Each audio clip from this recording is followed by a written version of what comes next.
All right, how's it going? I'm good. How are you? Very good. Good.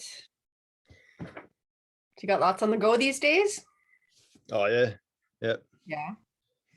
yeah. Good. Helping my mate out with a bit of landscaping as well. So yeah, it's good. Okay. Okay, good. Yeah, I wish I knew how to landscape. I'm horrible at it. It's like simple, like grass, some flower pots. I'm good. Yeah, I'm surprised by his knowledge, but I think it's one of those trades where you sort of do a bit of everything and get away with a lot because it's just dirt and small walls, but nothing structural. So frozen.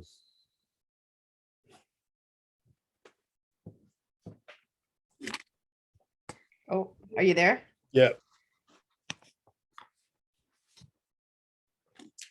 there. Now I'm gone again.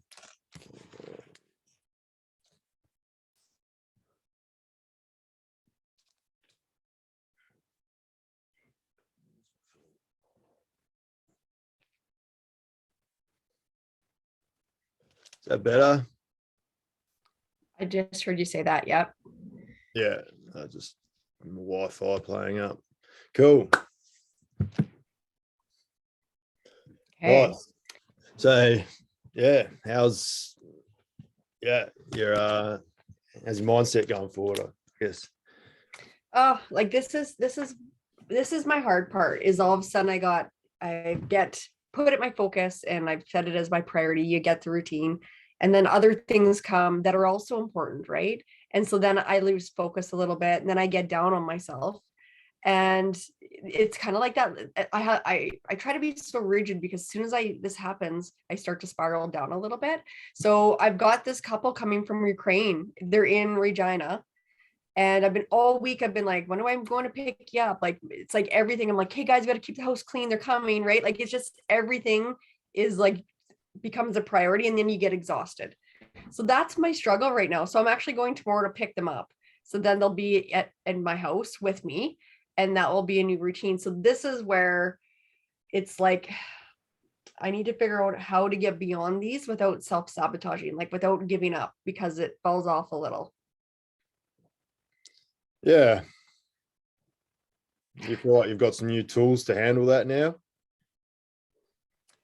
I do. And that's where, like in the messaging I was sending to him, like I gotta write down and be clear. Like it's really that simple. If I just like do these couple things that we focused on and keep that is just go back to those and don't make it harder than it is and don't think I have to do these other things. Like just like if I track and I do the gym, push myself, which I've tried really hard this week because I know it's a couple days I didn't track and I'm like, I'll just if I do one thing, I'll push myself hard and just make sure I'm putting as much as I can and that I remember, even if it's a day later, just go back and put it in and try to kind of keep it back as a priority.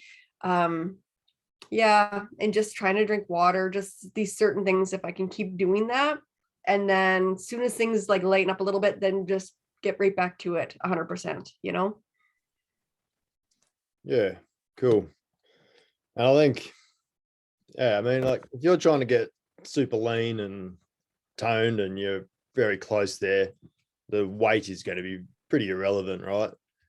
And and they get really serious about the weight training, strength building. You have your big weeks and your deload weeks, which fit into your cycle as well so far. But yeah, I mean, you eat a bit of extra food and you get a little bit heavier. It's not to say that you're really, like say you've done a whole lot of training last week and your body's still Mhm. recovering and you eat a bunch of extra food and you get a little bit heavier. It's kind of like, recovering or giving the body the fuel that it needs to grow. The same with, bodybuilders go through cycles maybe once or twice a year of bulking and cutting. But putting on Yeah. that muscle is always going to make the cut a lot easier. But if you Mhm. were to spend a lot of time putting on muscle and then after that makes the fat loss a bit easier and you lose some fat, you'd expect to be heavier than you were previously. So Yeah. yeah, I think too, you can literally, even if you don't do the whole calculator, I think um, different sites do different, how many places you calculate. Some say, Mhm. average of 4, some say an average of 6 or 8. I think most of them mention something on the back, but if you just grab one of these and pinch your belly fat and squeeze it, I think what really happens is that arrow is quite dinky. Oh, you know what? I don't know if I've noticed that arrow. Yeah, it's going to be Because something. you can push it, it goes a little bit too far and you can keep pushing it. That's what I think my husband doesn't know how to do, and he doesn't want to hurt me, right? So he doesn't know how hard to push. So then like the one day, I think it was on my shoulder, it was like, because it's like it's not the same as my stomach, but it was like 12 or something. And then he did it again the next week or whatever, and it was like 16. And I'm like, okay, you can't be doing it right. Like it's got to be the same spot, use the same. I said, I don't care what the numbers, but as long as you're using the same amount of pressure is what you got to do. So yeah. Yeah, so there'll be an arrow, so that'll tell you where, and sometimes it gets a bit stuck, and you say you're like forcing it. And then the other thing too with your skin, sometimes it's tricky. Like you'll grab a big pinch of fat, or fat, and then you get the pinch. Other times you kind of slip off that fat and you're only just getting the skin. So you kind of got to grab a fair bit, and where it gets tight, it gets harder and harder. Like, no, don't mind me if it's too much, but yeah, you can grab a whole bit of fat there. But then I can also just on some parts with loose skin, you can also just get a bit of the skin. Yeah. So but if you do it yourself, just grab it every week and go, oh yeah, my stomach's at this many mils, and that's your goal, right? Lose that belly fat. So that's going to be very relevant to what you're trying to achieve. And and like I was gonna say too, like because I've had kids, right? So I've got a little bit of looser belly skin too. So I'm like, how much does that play into it? Like, do I have this feeling that I should be able to get rid of all of this? Or is there some that it doesn't matter how thin I'm gonna get, I'm still gonna have a little bit there just because I've had kids? I don't know. That's like the one thing that I think mentally that we struggle with too, is just like it's probably never gonna go back to how it was before. But could I get lean enough where it is just skin? I don't know. Yeah, I mean, I think there's a difference between skin and fat. Like, have loose skin and skin folds, or a little crinkly look to it. Yeah. But I think there's going to be a difference between skin and fat. Okay. Yeah, I mean, you see some proud mums come back and do bodybuilding comps, and they're on stage and they're new to it. They're not pros, but kudos to them. Get on stage and you'll see a little bit going on there. Not perfectly flat, but I think it's still way more is possible than what people imagine after a C-section, or I can't do any core exercise, belly fat and doomed, everything else in the back. So I think I'll keep it up. Just keep up with that protein and just think of it as loading and deloading. Have your good and your bad weeks, just like your cycle. And just keep prioritizing the protein, water, sleep, and your weight might fluctuate, but you might be more jacked than ever, 5 kilos heavier than you imagined before. So exactly. Like I can definitely tell now, like even the picture that I have of my arm, like my arm is more toned. Not that I think it has more muscle, but it's definitely, you can see that there's less body fat there. You can, like, I can see it in the images. So I know it's not always going to show in the measurements, because I know I didn't have a whole bunch to lose. But even like my belt right now, I need to put another notch in it. And again, like I'm not going to see a big measurement on the tape measure, but I know I know that it's smaller because those little things are making a difference in bra size, stuff like that. It's minimal, but it's enough that I'm noticing for sure.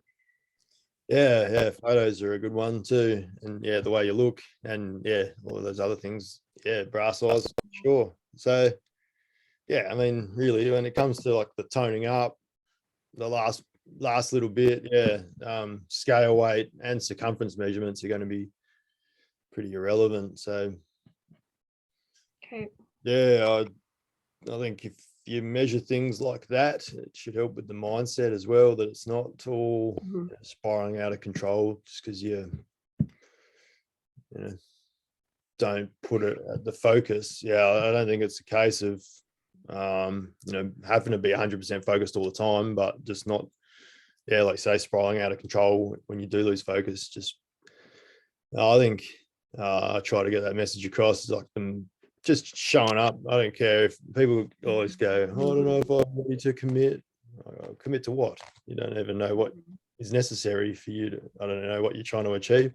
And then I think just, measuring, showing up and measuring, even if you've had a bad week and you're kicking yourself, and then actually do the measurements, and then you know if it was a problem or not. Yeah. And, yeah, no, it's good. I definitely have, I think going into this, I was kind of more concerned about like, where do I focus? Like, I don't know what I should do, or like, what do I need to do to kind of move myself to that next level?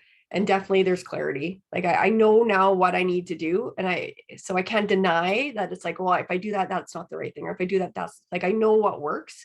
I just have to be consistent. That's kind of what it comes down to it. So if I'm not consistent and I don't see the results, then I know I just have to be consistent. Like it is really that simple. And I don't know why we like to complicate it. Like we really, truly, and I think is it like a procrastination maybe? We procrastinate about doing what we think we should do because it might be a little bit harder. Like we don't want to put more effort in. So we try something else instead. Like I seriously think that that's what we do. And maybe it's a woman thing. I don't know. I've got friends that do the same thing, but instead of just doing what is the obvious right thing to do, we procrastinate and we try to find something else to focus on. Yeah. Do you feel like it's easier than you imagined? Like it is. Like what happens is emotionally, it's like, oh, I'm gonna have to take in less calories. That sucks, right? But if you just left it with that, then you probably wouldn't do it. But if you just try it, it's not that bad. Like I'm not starving. Do I want something and I choose not to have it? Yes, totally. But that's probably a good choice, a healthy choice. And once you do that for a few days, you stop wanting it anymore because you don't have those cravings anymore. And then you find good substitutions that you tend to like, and then it's okay. Like once you're in the zone of doing it, you're fine. Thinking about getting into it is the hard part. Convincing yourself to go through with it is the hard part. So if you just trust me, just do it. And, let's talk in a couple days, just commit to doing this for a couple days. That's the hard part. You're fine. Yeah. So how do you feel about like the leaning towards more protein rather than the same thing that I think everyone's been instilled in the belief that it's going to be low calorie, low carb, and the workouts are going to be, push through the pain and the motivation and willpower. But prioritizing. I think the understanding behind it helps, and some people are like interested in taking on a bit of knowledge and understanding, which I think is the best way to actually learn and understand and be able to do things, as opposed to just here's a meal plan, stick to that or else, So do you find that that approach helpful? Yeah, I did. And I was doing that for probably the last, I want to say year or so anyways. So what I found, if I didn't have protein in my meals, I would be hungry. It would be like if I just like decided to have a salad for lunch, because of course when we go on a diet we think we should have a salad with a low calorie dressing and tons of vegetables, and that's fine, but you're hungry an hour later. Where if you put the protein in with it, then it sustains you longer. So even if a person just did it for that reason, not thinking the muscle, because some people will think that they're gonna get bulky and that's not the look they want. But if you just did it because it's a healthier choice and it sustains your appetite longer, then you're more successful. That's probably an easier philosophy to choose to buy into and choose to adopt. And then the bonus is then the muscle gain, right? Because I think it depends on where you are at the level of your knowledge within it. The protein for me, it's like I want to build the muscle and I want to get toner. So for the frame of mind that I'm in now, that makes sense. But if I was new into this, I would just probably buy in with the thought of it's gonna help you with your appetite. You're not gonna feel as hungry if you eat protein with every single meal. Yeah, for sure. Yeah, you got these different schools of thoughts, and someone says something about a high protein diet, or that it's for bodybuilders, but yeah, they're talking like 3 times as much, not just a staple or a foundation of a regular food intake. And yeah, a lot of the women that I talk to are just not eating enough, and then Mm-hmm. and maybe there's not some truth to that. Maybe they don't think they eat enough, but then they eat the wrong thing, and then they eat too much in the evening or something. But again, either way, if they're under eating, they're not eating enough protein, and if they're over snacking, it's because, like you said, you're hungry, and protein is going to be the most satiating food. So yeah, I've found it very successful to just focus on that first. Yeah.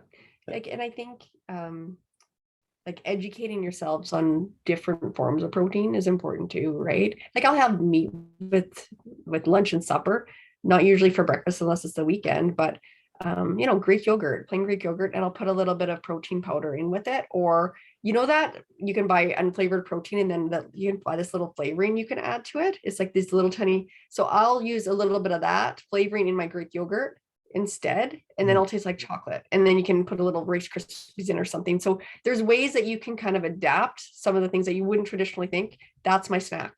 Done. Add blueberries to it. Done. Right? It's just an easy way to get protein in, other than just thinking of your traditional boiled eggs or a protein shake, or you're having way too much meat at supper because you're trying to get it all in one meal instead of having that little bits through the day. So yeah. Yeah, that's exactly it. Yeah, it's a big mental block. Yeah, I was trying to go pretty low meat and do it low for a long time, and then I finally signed up to this program, and it was meat 4 times a day, steak for breakfast. Mm-hmm. And then then I cut out all the carbs, and was like, oh, this is amazing. But then I was like, well, that's a copious amount of meat, so where am I going to get other protein? It's going to come with carbs. And rather than fearing them, I just understood them, the insulin, your energy levels, and all so it becomes your first training tool, carbs and caffeine, rather than just no-nos. And then I think a lot of people associate the salads and the lettuce around doing all the work, and then when they burn out, they just go the complete opposite: no exercise and all the food. But instead of putting the food around your training, it's not to say like you go and eat something and then you can go and work it off right away. It's a different way of thinking. And like you say, you want to get strong, and people don't understand that either. Like, I've got to lose the fat and then I'll go lift some weights and get strong. But it's the process, and that's with your metabolism, you lose fat, your metabolism goes down, you just lost cells, you're smaller. So there's that, and the, what do they call it, like the metabolic adaptation. So you're just going nowhere if you just continue to try to eat less and move more. Whereas do the strength training, eat the protein, you're getting stronger, and your skin folds are going to be way more relevant than anything else. Skin folds mirror photos, and clothes fitting. So no, it's good. It's really good. I definitely added a lot of clarity to some of the things that I was not 100% sure about. So it's good. Yeah, awesome. I think experiencing it, helps more than reading about. You can watch a million TikToks, but it's not going to help with clarity, is it? No, because the problem is there's a million TikToks about it, but there's a million TikToks about everything else. And so how do you decide when you're reading and hearing all that information, which one is the right one for you, or which one is like there's just so much out there. It makes it extremely challenging. That's why you kind of go in a million different directions. And I was guilty of doing cardio all the time. And I remember I'd have sore legs, sore feet. But it was like, hey, but I worked hard, and I got my 5K in and whatever. And I'm doing some cardio. Like I feel like some of the workouts, if they're a little bit shorter, I'll add some cardio in, but I'm not obsessed with having to hit a certain amount anymore. If you can manage your diet and put more energy on the diet side, you don't have to run and do all this cardio anymore. Just do your weights, manage your diet, do cardio. If you're not going to manage your diet, you're going to have to do more cardio. So which one would you rather spend more time doing? Because there's so many more benefits to the eating better than running hard and hurting yourself, right? And overtraining. So it makes sense. You're smiling because I know that's exactly what aligns with you. It makes sense. Yeah. Oh, that's great. Yeah. It's like putting all my thoughts into tangible. Yeah. That was great. Good to hear. Awesome. Mm-hmm. Yeah, I'm happy with it all for sure. Cool. And so did we accomplish what you wanted from this call? I would say so, yeah, like for sure. The only thing I'd say is, so going forward, what would you recommend that I need to do differently with training and stuff? Like probably because do I end at the end of this week with the app and stuff? Is that where we're kind of what happens with everything? Plan. You can, if I can have a testimonial, then you can continue with the app. How's that sound? No, that sounds good.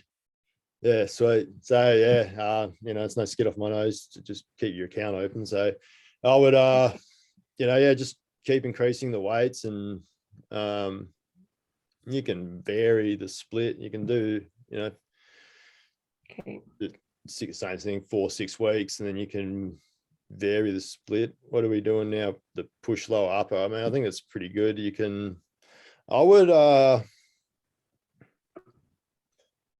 could start to move into like a bit more scary territory with the weights. When we're been doing the Romanian deadlift. Yeah. I believe with two legs. I'm still on, single 2 legs. So I like that. It's a little bit safer because you're not jerking from the ground. But if you want to move up to deadlifting, and like you start your pull day with a big compound thing, like, do some sensible warm-ups like your shoulder, for example. And then, even a light, I'd go in and pick up the bar and just do a light set of those Romanians as a warm-up. Okay. And then put some plates on it and 3 sets of deadlift, and that'll get your heart and, that'll get your cardio going through the roof. Set of deadlifts and then rest and set of deadlifts. And then you can just sets you up with like, my grip was failing, you might get some straps, or maybe your lower back feels a little nervous, so you just move on and go do some lat pull downs and some glute exercises and hamstring exercises, like isolation, so you're not risking that injury. And then same thing with the other day, the lower body push, you might start with some squats, and then and like squats are going to be scary as you get tired again, makes you nervous about your back, and then you might go to a leg press or work your leg muscles in isolation. And then your upper body push, same thing, do the compounds, the push in a few different directions. Then you might just finish off with your arms and shoulders. So I mean, I enjoyed not really having a program, but then you want to keep things sort of tracked and measured, right? And you don't want to and have a bit of a schedule, but you can sort of rearrange it and then see how you go for a couple of weeks and that kind of thing. But it's like start with the biggest compound thing, like warm up to the biggest compound thing and start that, and then just take your way down, working on the same muscles that were part of that compound exercise. You might just play around with a bit of isolation and what you want to focus more on. Does that make sense? Okay.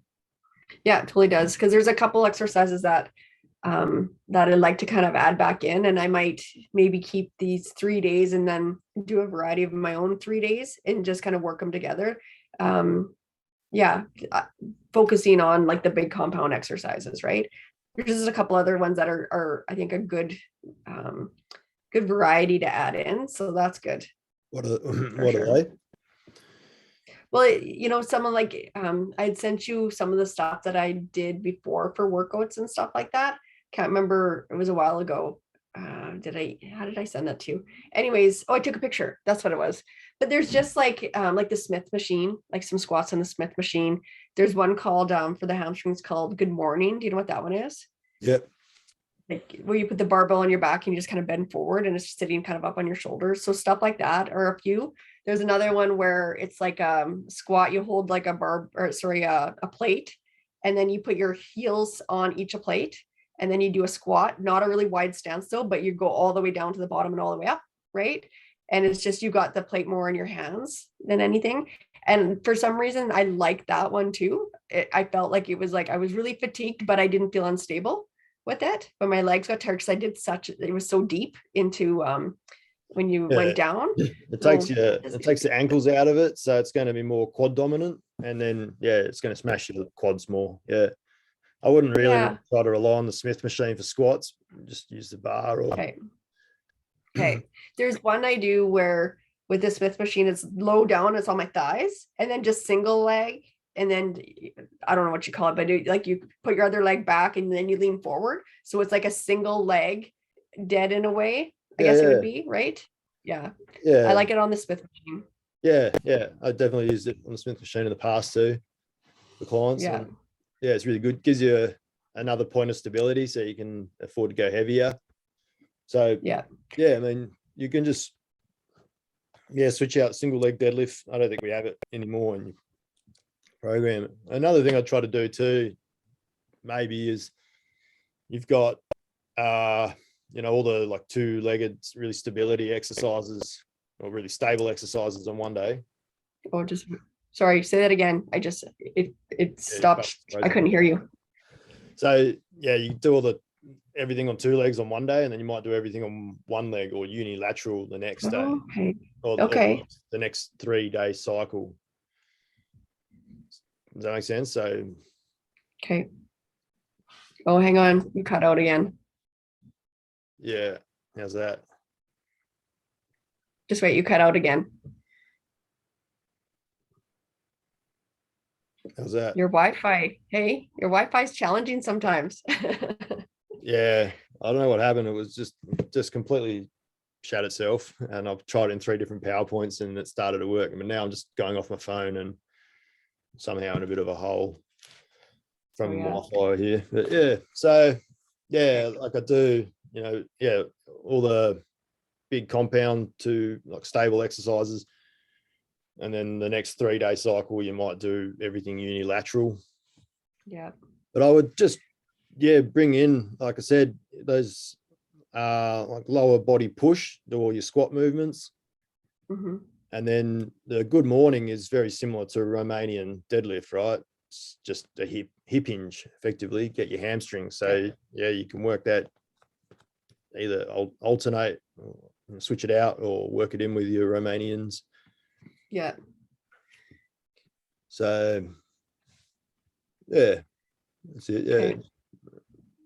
I think it's still a good split though. You want to hit a muscle group 2 times a week and more compound, rather than doing like a different day just once every week, leg day, or not even leg day. It'd have to be hamstring day, quad day, shoulder day, back day, chest day, so that's what I used to do. I used to do that. It was like I would do like 45 minutes to an hour on one of those areas. Yeah, for a while I did one leg part, like either glutes, quads, or hamstrings. It's only a short workout around work. Yeah. I do a leg muscle in the morning and an upper area in the afternoon. Okay. And then did that. That was pretty, and then have maybe one day off, and that was interesting. Yeah, you can split it up so many ways, but I think it's just important to get the most out of your week. Your muscle's going to be stimulated to grow for 48 to 72 hours. So if you only do it once a week, you're leaving those other 4 days not to get much out of it. Yeah, no, that makes sense for sure. And probably working out that much on one muscle group, you're probably not going to get the fatigue you need, right? Like I'm not going to be able to push myself and continue to work out that long. That's probably why I wouldn't push myself to max all the time, because I was going to pick it up another one and do another set, just this different variety of it. So, that probably wasn't the best move, but yeah, I don't mind the splits. I think it works well.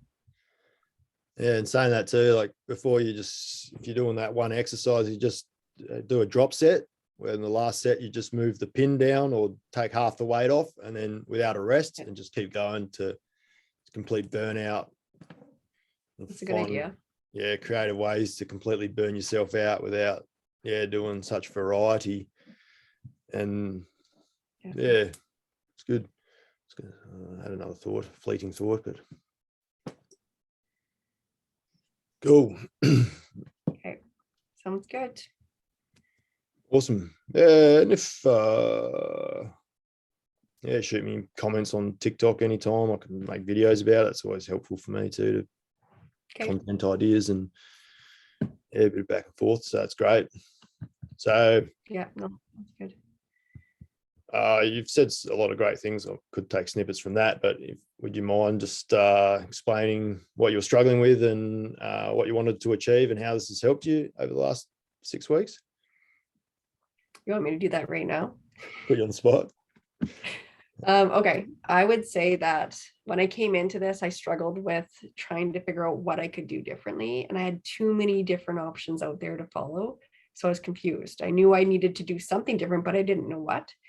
And coming into this, what I realized is it really is simple. It really is about tracking your eating, tracking and measuring your success along the way, being consistent with your workouts, and not just working out and doing the same things, but you have to go right to the end, max out so that you're tired, so that you're actually growing after that. Measuring your progress so you know what you did last time, and then you can challenge yourself after that.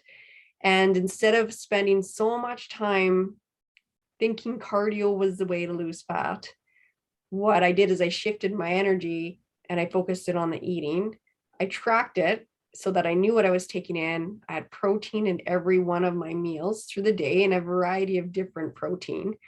And when I wasn't seeing any loss in my weight, I just slowly minimized my calories. I wasn't following any particular diet. There was no special ingredients I had to go buy or have in my cupboards. It was whatever I wanted to eat, but it included the 90 grams of protein a day, which was the amount for my body weight, and just dropping the calories a little bit each week to see where that sweet spot is that I needed to be in order to see the progress. And in a few weeks, I started to see the progress.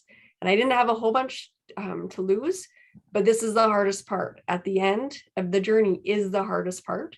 And this is where I've been stuck for a long time. And so you've helped me move forward in my journey, see the success, and then have clarity as to exactly what I need to do. So now I know exactly what I need to do and how to do it. And it doesn't matter where I'm at in the journey of, my body. I know the little pieces and the tools in order to move me one step closer to my end goal. Fantastic. Thank you. You're welcome. I wish I had better hair today for that video. Well, if you feel like making another one, go for it. But no, that'd be very useful. Thank you. Yeah, well, maybe when I have fresh hair. You're welcome. When I have better hair tomorrow or the next day, I might just send you a new video. I'll just record it. Yeah, no, that'd be great. Appreciate it. What's that? I got some good incentive, to be out there with bad hair or yeah. All right. Yeah. I better run. Thanks a lot. Okay. Well, thank you for all your help. Yeah, no, feel free to reach out, stay in touch. Good to hear your progress moving forward. Okay, sounds good. Thank you. Cheers. Have a good evening. Yeah, you too. Bye. Bye.